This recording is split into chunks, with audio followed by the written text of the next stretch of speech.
Thank you, Mr. President. Mr. President, I would like to begin by expressing my gratitude to the United States of America. The United Nations was established in the wake of the Holocaust to prevent such atrocities from happening again. Ambassador Thomas Greenfield, thank you for defending these values. Your determination to condemn the Hamas monsters and your conviction that the release of the hostages is not something that can be postponed shows true moral clarity. The American resolution, should it have passed, would have marked a moment of morality for the UN, a place where good is evil and justice is injustice. It would have been the very first time that this Council, or any UN body, condemned Hamas and their brutal massacre.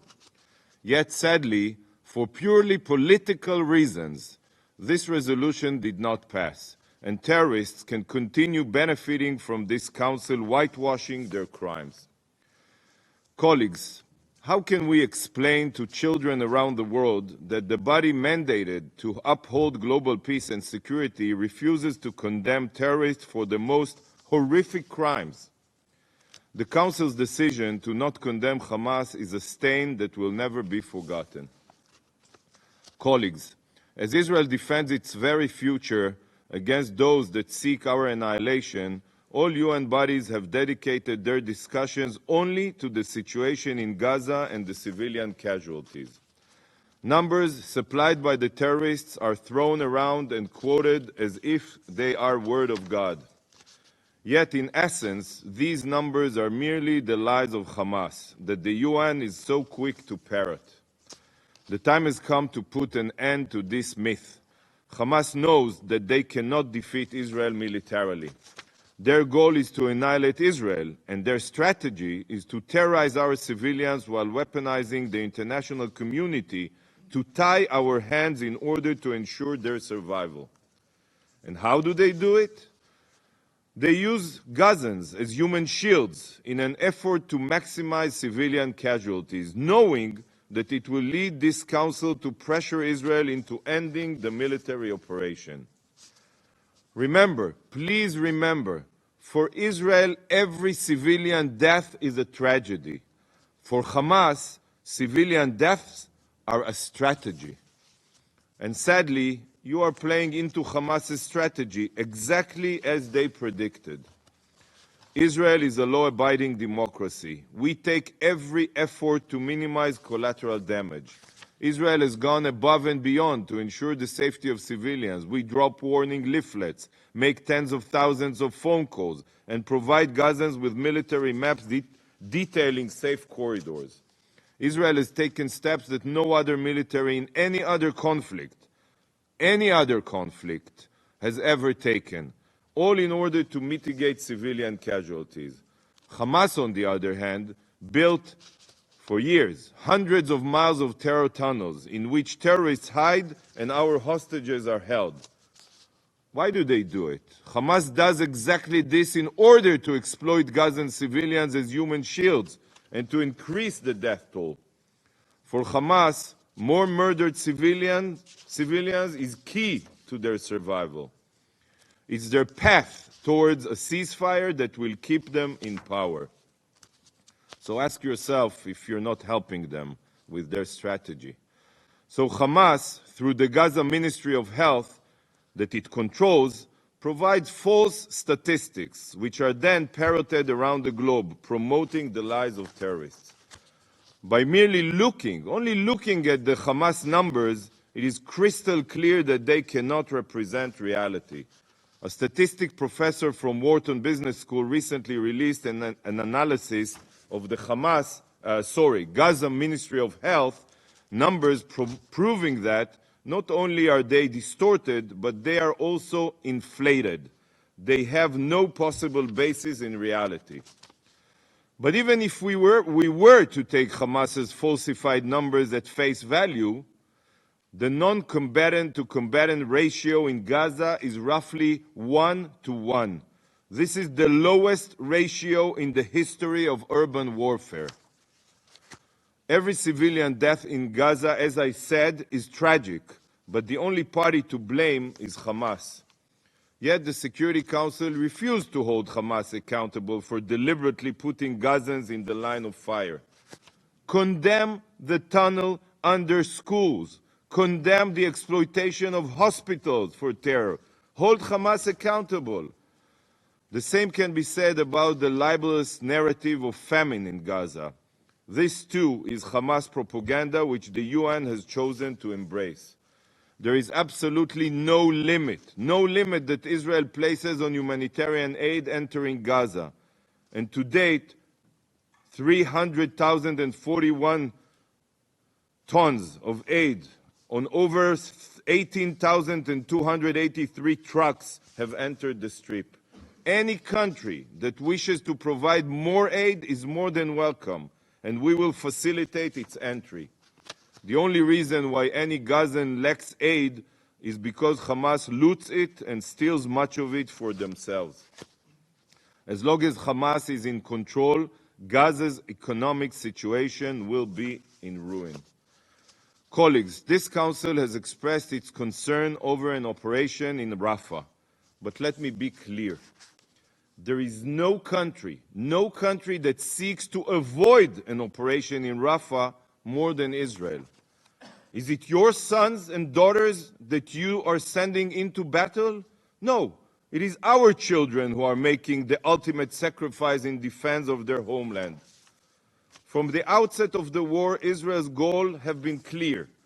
Return the hostages, dismantle Hamas's terror capabilities, and ensure that Gaza no longer poses a threat to Israel. So far, Israel has succeeded in dismantling roughly 18 of Hamas's battalions, but there are 4 remaining battalions in Rafah, with around 8,000 terrorists. Israel is fighting for her future, and if we fail to achieve our goals, Hamas will repeat October 7th again and again, as they promised publicly. Not only Hamas, by the way. Terror will prevail in our region, and this will inspire jihadist organizations all across the globe.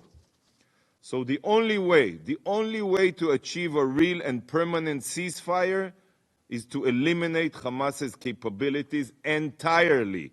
And this cannot happen unless all of their battalions are demolished. You cannot extinguish a fire by putting out most of it. The fire will grow again and spread. This is what will happen without an operation in Rafah. Israel sees no alternative. The road to a permanent ceasefire passes through Rafah.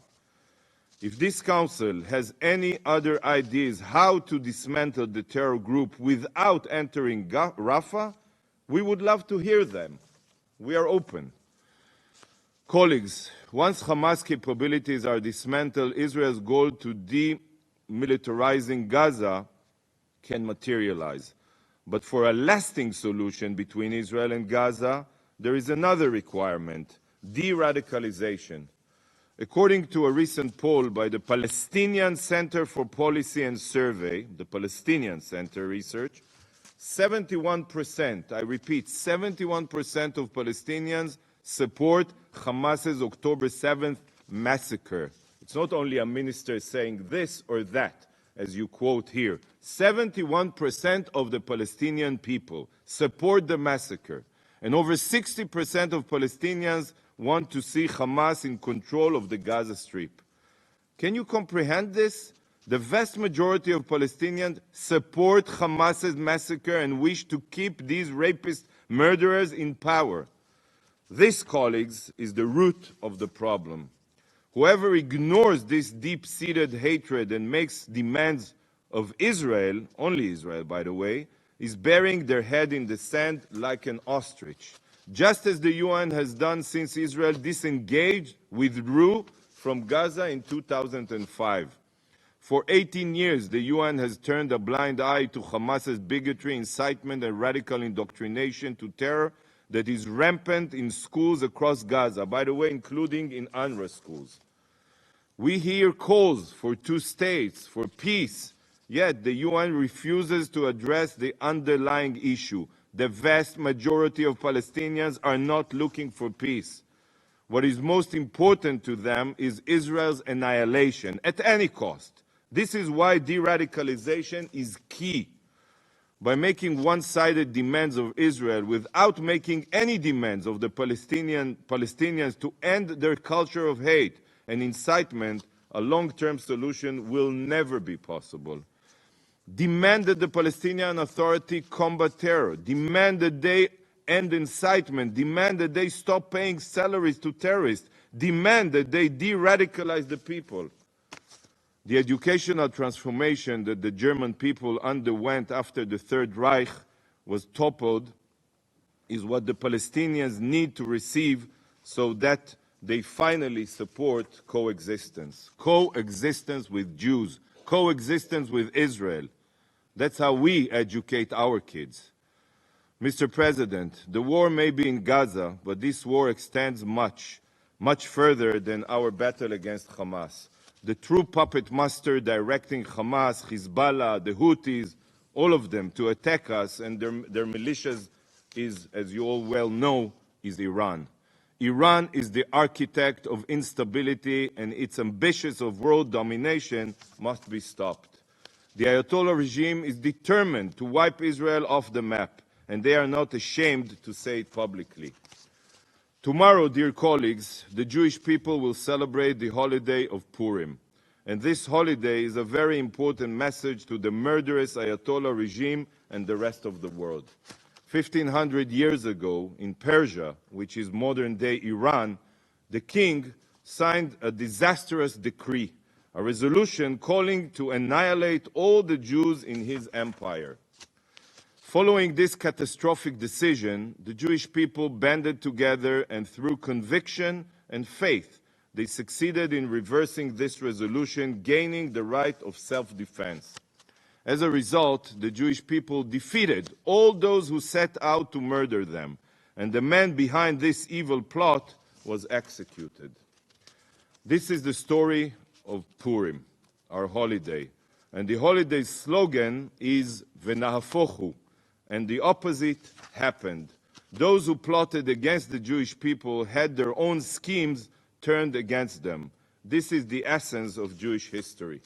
The very same faith and conviction that the Jews of Persia displayed has been carried with us to this day. This is why we have survived and thrived, despite all of the decrees and racist resolutions against us throughout history.